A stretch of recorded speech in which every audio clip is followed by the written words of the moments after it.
Hey, this is Jamey from Stonemaier Games, and this is the first video that I'm filming after gathering your feedback on my State of the Channel video.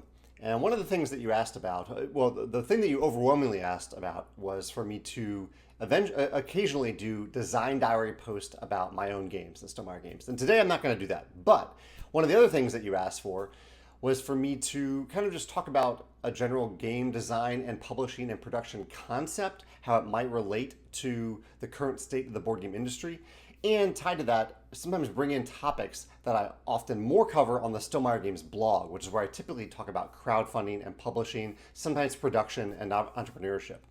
And today I'm going to do a hybrid of a couple of those things. I'm going to talk about campaign games, but not in a top 10 list format. Instead, I'm going to talk about campaign games from the perspective of, well, a few different perspectives, really.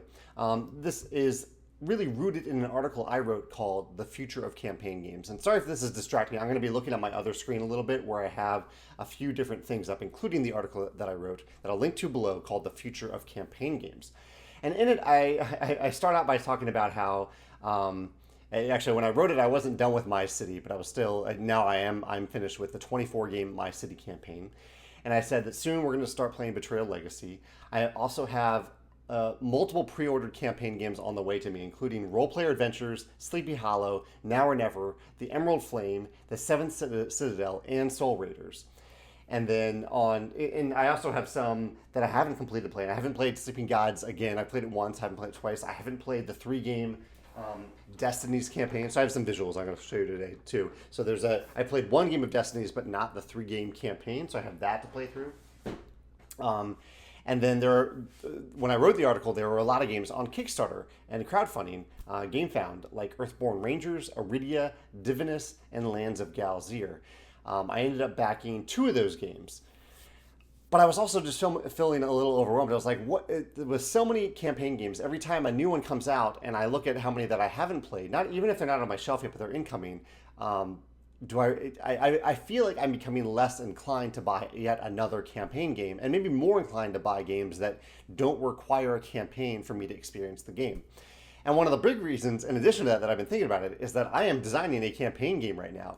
And I was almost, with this on my mind, I was almost starting to think, should I format this game differently? Should I not make it a campaign game? Should I make it just a longer game that you just sit down and play for a couple hours? Should I break it up into really bite-sized elements like the crew? Like the crew has these like these little micro games almost built into a much longer 50-game campaign that you can stop at any time if you want. You don't feel like beholden to play through the whole campaign of the crew. It's more like just the style of playing the crew is you play one mission and then you play another one. You play until you want to stop. So I thought, should I change it up for that? And so I was really interested in getting some data, and so I polled. I pulled Stonemaier ambassadors to see what their current thinking was about campaign games. And so we're going to share some of that data with you today. We being Joe, hopefully putting some of this stuff on the screen so you can see the charts and graphs, but you can also go to the link below. But the one thing you won't be able to see is that, and there will also be a link for this below, is after I posted this article, I asked people who read the article if they wanted to also submit their answers to these questions on a separate poll so I can kind of compare the 2 answers. So I have what the ambassadors think, but I also have what the general public who read my article thinks about these questions. So I'll talk about that a little bit today as well. Yeah, so I think that's a good point to jump in here and start looking at some of these this data. I should say up front, here's how I defined a campaign game on the article. A campaign game by my account is a game designed specifically to be played over multiple sessions with some connecting narrative and persistent elements from game to game. Most campaign games have both micro endings, that is like you get to pause at specific times, typically to maybe clean up that episode and set up the next episode, and also macro endings, like some overarching goal that you're trying to reach as a group or individually if it's a competitive campaign. And sometimes even in a cooperative campaign, you have your own character-driven goals as well. That's my definition of a campaign game. Also, hopefully I'll remember to link them in the comments below, but I have several videos about like my top 10 favorite campaign games and things like that. So if you want that, those videos are out there already. So the first 2 questions that I paired together that I asked are, how many campaign games have you played in the last year?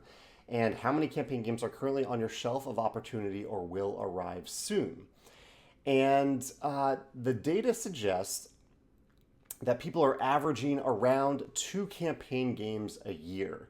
So that consists of or a little over half of people, around 65% of people are playing between two and 0, 1, and 2 campaign games. And then if you bring that up to around 80%, then you have people who are playing 3, 2, 1, or 0 campaign games. So that's where I came up with the average of around 2 campaign games a year.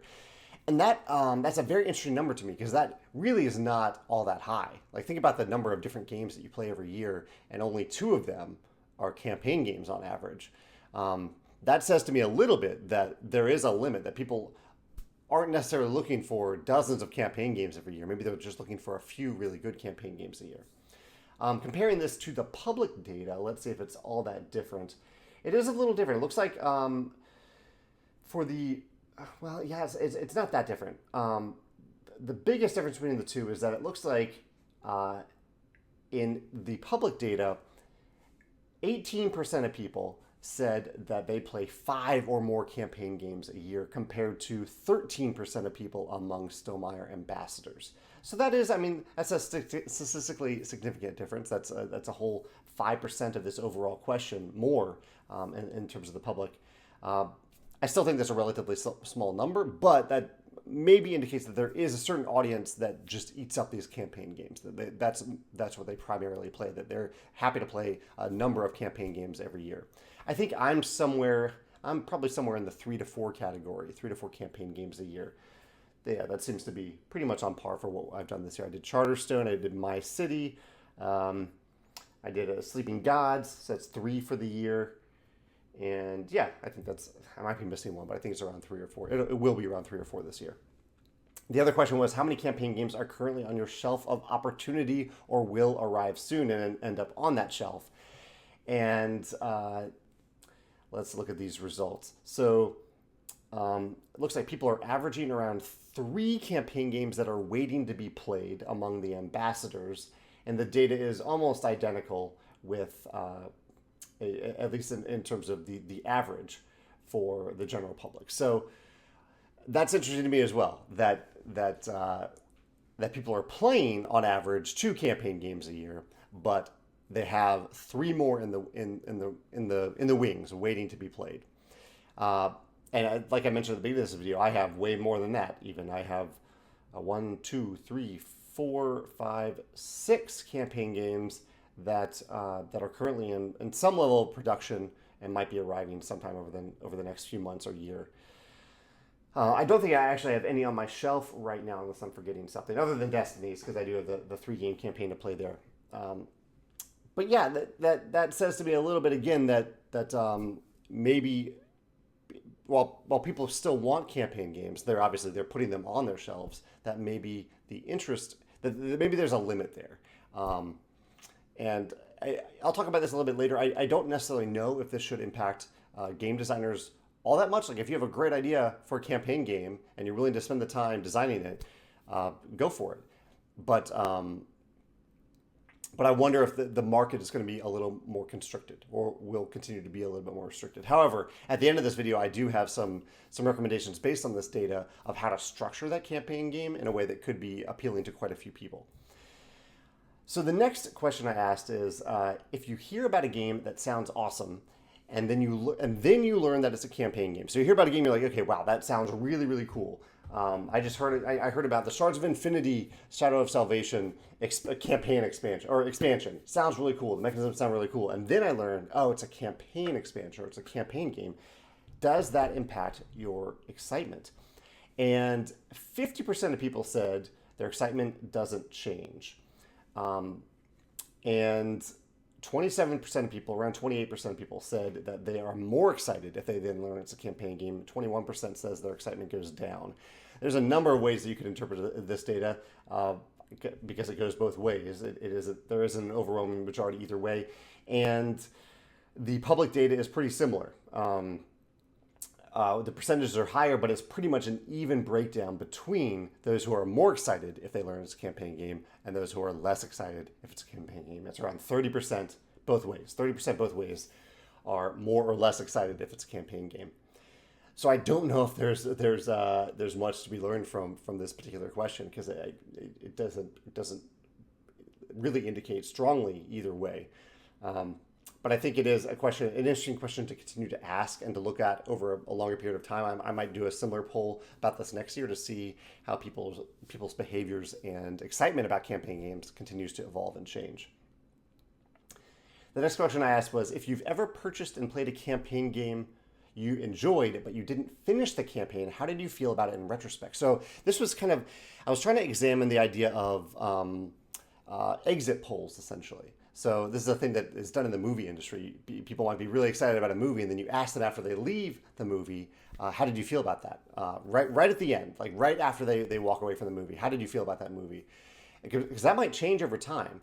Their response to that question might be it might be higher in the middle of the movie. It might be higher if you wait a week, or lower if you wait a week. But right at the end of the movie, what is their impression of it?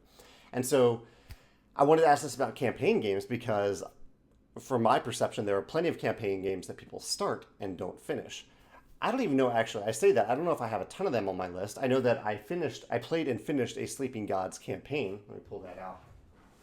So, we played and finished the Sleeping Gods campaign, but there's a lot more content in this box. We could easily play another campaign and not see anything, not have any overlap from the previous campaign, which is exciting, but are we actually going to do it? So we have that.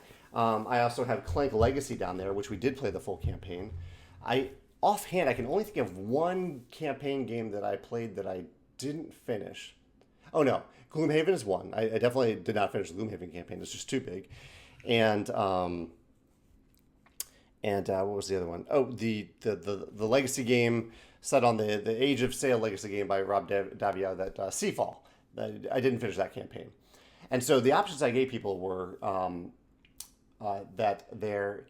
one response was, I'm happy to have played part of the campaign and I feel good about the purchase. And that's generally where I fall. I'm happy that's the case for any game, even if I just play it once. I'm happy to have played it. So I don't really have a strong regret if I buy a campaign game but I only played it a few times. That is fine with me. And that looked like around 36% of ambassadors replied to that, and around 31% of the public said that they're... Oh, no, I'm looking at the wrong poll there. Let's see. Excitement. So this is the exit poll question. Let's see. Sorry, I have these are two different tabs that I have open here. Okay, here we go. So it's about 36% are just happy to have played it for the ambassadors, and then 29% of the general public say that they're just happy to have played it. The option that I was very curious and worried about, was I feel like I had an incomplete experience and didn't feel good about the purchase. My thinking there was that if this is a significant number of people, then every time someone plays a campaign game that they don't finish, that they are less excited about buying other campaign games. That was my thinking. Looks like 30% of people think that among ambassadors, and 31%, pretty much identical, among the general public. So a significant number of people, if they don't finish the campaign game, they're going to walk away regretting the time and maybe the money they spent doing that. And I think that could impact their future purchases. Again, I will come back to this later in terms of maybe lessons learned about how to structure a campaign game. That's later in this data, to prevent that from happening, to encourage people to actually finish the campaign rather than stopping at a certain point and not continuing. And then the other interesting part of this question was, one of the other answers you could say is, I have finished every campaign game I've ever started. I'd love to hear what you think about this. I'm curious to see how the needle moves when viewers of this channel get to this question, because that is a big thing to say, that you have finished every single campaign game that you ever started, especially with some of these really lengthy campaign games. 21% of ambassadors said this, and 26% of the general public said that they have finished every single campaign game that they played. So that is really interesting too. That is a fairly significant number as well. The next question I asked was, which of the following would you rather play? This was fascinating to me, because this was the direction that I was actually leaning for my campaign game before I posted this poll. I was thinking, okay, I just want, maybe at this point, people just have had enough of campaign games, and I will just make this a single session game that's maybe a little longer than normal, and it's maybe broken up a little bit throughout maybe it's broken up into like days or something like that, like within the construct of the game. You play a day, but then you keep playing, kind of like The Crew. You play a little game, and then you keep on going. That's how we do with My City. My City the games are really, really short and snappy. They're like 15, 20 minutes, and then you play another one if you want. Although My City is not the style of game that I'm talking here. It's not overall the game that you play in 3 to 4 hours. So I said, which of the following would you rather play? 3 to 4 separate games, each with setup and cleanup within a campaign. So campaign format, normal campaign format, with 3 to 4 separate games within that campaign, or a single 3 to 4 hour game, potentially over several sessions. And the results really surprised me because 70 in both sets of data, 76% of people said that they would rather have separate games than a long game. So this is indicative of the types of how few people there are out there now that want to play really long games that are over 3 hours. They're out there. There are plenty of people that do that. I'm sure you can think of some 3 to 4 hour games that you really enjoy, maybe even that you get to the table on a regular basis. But you might be in the minority here. That's okay. But that way more people would prefer, even with the extra setup and cleanup, would prefer multiple sessions, that multiple separate games that comprise a longer campaign. That to me was really, really interesting. And when I saw that, that was a big signal to me that that is not a direction that I should go for my campaign game or my game, that I should not try to force it into a single sit-down play model. With the idea being it was going to be single sit-down and play, but then you could play it multiple times. So it's just going to be a standard replayable game, just not a campaign game. And this was a sign to me that is not what people are looking for in this style of game. If there is going to be a connected narrative, a persistent element, an ongoing story, ongoing mechanisms as well, that people would rather have shorter, snappier games. How short, we'll get to in a second, but shorter, snappier games within even just a 3 to 4 game campaign. It doesn't have to be a super long campaign. So let's talk about length. So I delve a little bit deeper into this over the next few questions. Length and player count. So I'll do campaign length first. So I said, what is your preferred campaign length? And let me find the corresponding question. Yeah, so let's see. So the summary of the data is 91% of people. Oh no, this is player count. I need to do campaign length. So nearly 80% of people are looking for campaigns that are between 6 and 20 games, potentially divided into fewer sessions than that, but 6 to 20 games. So for an average of around 12 to 13 games per campaign. And that data is very similar to the public data. So basically just a ton of people replied that they are interested in both campaigns that take 6 to 10 games or campaigns that take 11 to 20 games. You get into outliers when you look for really short campaigns with fewer games, and you get into outliers when you get into games that are longer than 21 campaigns. So the Gloomhavens of the world are very famous, they're very visible, but they are the outliers in terms of what people actually prefer on an ongoing basis. So that was really interesting to me. 6 to 20 games. So that's a big range, but I think the average of 12 is a nice sweet spot. And there are some games that do that. There are some campaign games that do that, like Sleeping Gods isn't really divided into games, but this is maybe a 20-hour campaign. Took us around 18 to 20 hours. Shards of Infinity, this expansion, I believe it's either a 3 or 4 game campaign. So this is an outlier itself. This is on the shorter end, but I really enjoyed it because of that, because it was such a short, snappy campaign. Clank Legacy down there in the box, I believe, was a 10 or 11 game campaign. So, and that's really been moving up the BGG charts. If you haven't played Clank Legacy, here, I'll pull it out so you can see it. It's a big box. So it's hard to lift up and show, but it is a good one. It is a great campaign game, one of my favorites. This is being very well received, and people continue to enjoy it. And this is this is right in that sweet spot of, we're saying, 11, 12 games. That seems to be what people are looking for. And along with that, I had a question here about length. Yeah, here we go. What is your preferred game length? So let's talk about that as well here. So 84% of people said they're looking for games that aren't too short or too long. So they're looking for something in the 30 to 90 minute range. What's that average out to be? Around 60 minutes.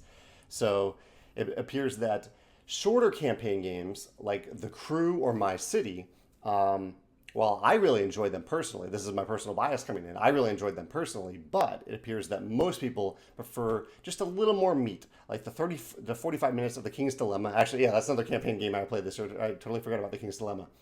So The King's Dilemma is 30 to 45 minutes, or a game like Charterstone that plays in 60 to 90 minutes. Pandemic Legacy also plays in around 60 to 90 minutes. That seems to be the sweet spot, somewhere in that 60 to 90 minute range, or 60 so around 60 minutes per game. So that is really good to know. So that's not too short, it's not too long. It gives you a substantial experience. It's kind of like reading, a single book in a series. You want that book to be satisfying. You want it to have a good beginning, good end, even though there's more books in that series itself. So that's kind of my thinking here. So we're starting to compile kind of a formula here for what people want out of campaign games. So looking for around 12 games per campaign. Doesn't mean that needs to be the only campaign in the box. Like Sleeping Gods essentially has multiple campaigns in the box, but you can get a full campaign experience in Sleeping Gods simply by playing one campaign. Around 12 games and around an hour a session, maybe with some variability there, 45 to 75 minutes per game. Not necessarily per session, per game. I also asked, at what player count are you most likely to play a campaign game?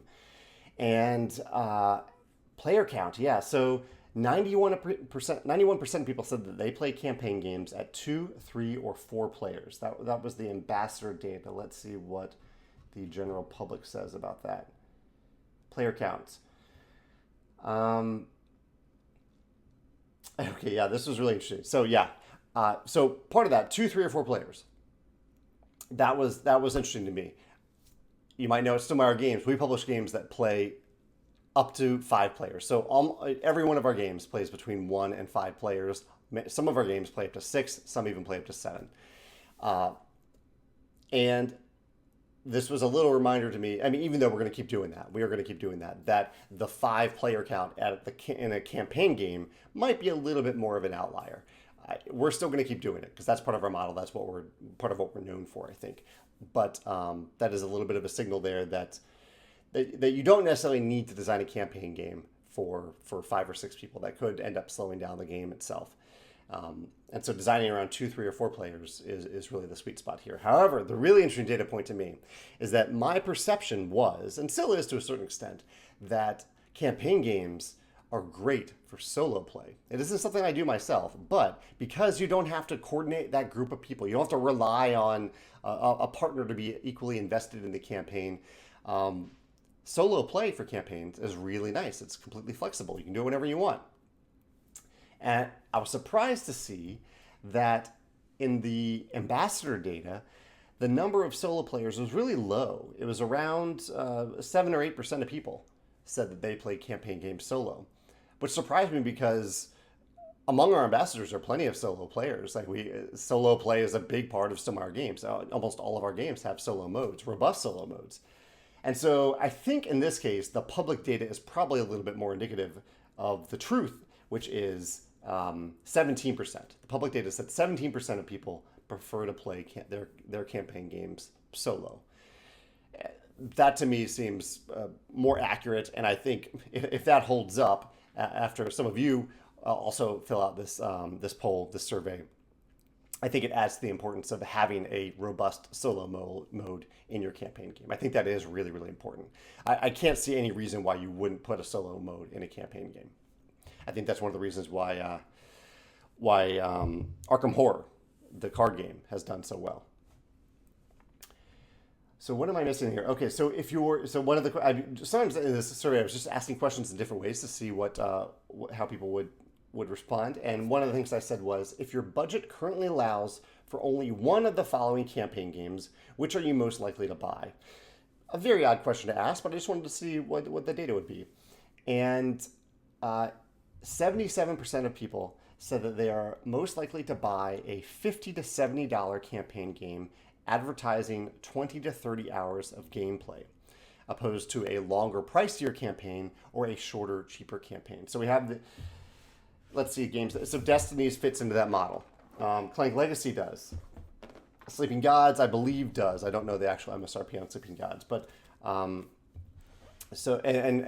Pandemic Legacy does as well. I think maybe that goes up to 80 now, but I think the original was around 70. And so that $50 to $70 range, $60 being the average here, is an appealing price for people, especially if they know they're going to get around 20, maybe a few more hours of gameplay out of the total experience of playing that game. I'll come back. I'll summarize that at the end, but that was very illuminating to me, and that I believe that was echoed in the public data as well. Yeah, not everyone liked that question because it is kind of a weird question. Like at any given time, you might have budget for a number of games, not just one campaign game. But I thought it would be interesting to see what people said. And yeah, the public data does largely echo that. And last, okay, yeah, this was interesting to me as well. The final question I said was, are there some genres of campaign games that you get more excited about than others? I wanted to see if there are any patterns here. And I definitely saw some differences between the public and the private data here. So, and this was one where you could select as many options as you wanted. So for example, some of the things I said were dungeon crawlers, open world adventures, village city empire building, puzzle games, mystery LCG style games, competitive versus cooperative, legacy versus non-legacy. Let me jump down to those last two pairs of categories first. So let's do competitive and cooperative. So it looked like, yeah, way more people are excited about cooperative campaigns than competitive campaigns. That is very clear in this data. At Stonemaier Games, we actually have two competitive campaign games. The Rise of Fenris for Scythe and Charterstone is a competitive game. Both are competitive campaign games. But people prefer cooperative games. So that's something to keep in mind if you're designing a campaign game. Make it cooperative. I'm not exactly sure why that is, but it just seems to get people a lot more excited about campaign games. Maybe it's that idea of getting people together. Maybe it's the idea that if you're investing a lot of time in a campaign, that you don't want to feel like you're falling behind over the course of many games. Like it's one thing if you're playing a single session of a single game where you fall behind and you lose. So what? You reset it, you play again in the future, or you don't play it ever again. But in a campaign game, if you're 3 games into a 12-game campaign and you feel like you're never going to win because of choices that you've made, because of those persistent elements, whether they're legacy or non-legacy, that can not feel good. I can definitely get that. I definitely understand that. So the other question there paired with that is legacy versus non-legacy. And this was really interesting because I was surprised to see that that legacy games are actually the preferred format over the two. So 51% of people who answered this question said they do like the legacy format. Only 35% of people said non-legacy. And even more with the public. 71% of people in public said 55% of people said they preferred legacy. Only 23% said they preferred non-legacy campaigns. So that was really interesting to me, especially since there's always seems to be an uproar when a legacy game comes out. And people are like, I can only play it once. I can't play it after that, which isn't even true of legacy games. But it does seem that there's something about the experience that legacy games provide, that permanence of it, the permanence of your decisions, and the persistence of those decisions that people resonate. And for those of you who are watching who don't know what a legacy game is a game that features permanent changes that cannot be undone. Whether they're constructive, like you're building something, you're putting a sticker on the board or a mat or a card, or you're writing on it, you're naming something, or if they're destructive, where you are taking a component and you are ripping up that card, you're destroying that card, you're never using that again. So yeah, more people prefer legacy campaign games to cooperative games. The game that I'm designing is not a legacy game, so I'm not going to change that just for this data, but it is not a legacy game. Then the other elements here where I was looking at like dungeon crawlers, it appears that dungeon crawlers is actually lower than I thought, at least among Stonemaier ambassadors, which makes sense. Stonemaier Games doesn't really make dungeon crawl style games, but among the general public, it was higher. 53% of people said they liked dungeon crawlers. It sounded like, it looks like, oh yeah, this is interesting too. So among the general public, the data for dungeon crawlers, open world adventures, village, city, empire building, and puzzle style games was all pretty equal. Within the kind of the Arkham horror category, which I put as mystery LCG, was the lowest. But the other four categories were pretty equal. Whereas with Stonemaier Ambassadors, people were most excited about village, city, and empire building legacy games, which again makes sense. They're Stonemaier Ambassadors. A number of them have probably played Charterstone. But for both categories, people were excited. Like I used Pandemic as an example of a puzzle style cooperative game or campaign game, and open world adventures. People seem really excited about having open worlds to explore in campaign games, which fits well because my campaign game is very much an open world game. It is super open world. I'm so excited to share more details with you when I'm finally done with this thing. But it is massive, and it is very open in that open world sense, and it is cooperative. So yeah, let's get to the summary here, because we kind of have, with all this data, we have a little bit of a formula of what people are looking for from campaign games. And again, these are averages. There are many outliers that are there are the Gloomhaven style outliers that are massive campaigns that are longer, that have longer sessions, that are longer campaigns. And there are the other outliers. There are the very successful games like The Crew, which is short, snappy games. No real campaign commitment here. It's even debatable if it is a campaign game or not. But there are outliers. But on average, if you're going to design a campaign game, 1 to 4 players, that's the sweet spot for player count. 1 to 4 players, include all of those player counts. 1 hour per game. 12 games in the campaign. However, you are not limited to just one campaign in that box, because people like around 25 hours of total gameplay. So if you have, that's essentially saying put 2 campaigns in that box, and each of them are around 12 games, and each of them are 1 hour per campaign. And I actually think that really works well. That's the feeling that I had from Sleeping Gods. I'll pick this up as I'm talking about it. So the feeling I had from Sleeping Gods was, I really enjoyed this campaign. I don't want to play again right now because we just spent 20 hours on this thing, but I want to come back to it in the future. And there's plenty of world left to explore. I almost said destroy. You're not destroying anything in this game. And so that is a really nice sweet spot there. And look for around a $60 MSRP, which is going to become increasingly difficult, I think, to offer a price that low for a campaign game that offers that much gameplay, but it might be possible. I think it is not out of the realm of possibility. And also make it cooperative and use a single purchase format. Because like I said in that last data point, that LCGs, while games like Marvel Champions and Arkham Horror LCG are very successful, that people prefer just to be able to buy a single box and get everything they need for the campaign in that box, rather than having to constantly add more, every month, buy another pack so they can extend their campaign. So yeah, 1 to 4 players, 1 hour per game, 12 games per campaign, 25 total hours of gameplay, around $60.